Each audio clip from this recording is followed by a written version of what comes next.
Baby shamwari, unakwa kutoedza ndipora. Baby. Vidwe. Ayosha. Chakawirirana wangu leo kuti no sex before marriage. Tambowirana ndizvaunenge uchingotaura. Saka ndiri ziniriyo sleepover ndei. Ausiro unongwa ndiwandisuwa ndimboya. Kana ndiri pa ofu ausiro kwanzoti ndoya. Kana kuyongovata sleepover mana ndinobatsire kuti sleepover unonga unouya ku sleepover. Undipawo kama. Vidwe ndikuzwa hope kani chiko vidwe imosha ere kuya ku sleepover. Imosha unongoya ku sleepover mana utani time uchingoya ku sleepover kuvata. Kuzovata. Umwana ndibonuvata ndegere. Tango anorora.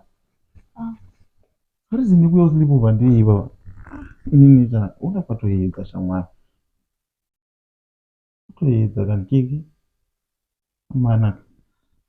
Ungobichana zvanhasi chete kiki. Ikiwe. Ndiri lonely, musikana anondinyima bota. Ndiri lonely, azvimbofaya achingondinyima bota. Kanai ndarisuwa bota. Kanai ndarisuwa.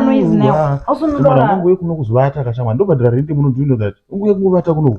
Ungora ndigonuvata ndegere muno. Saka imosha. Ndizvozvo. Ndiri lonely, ari kundinyima bota.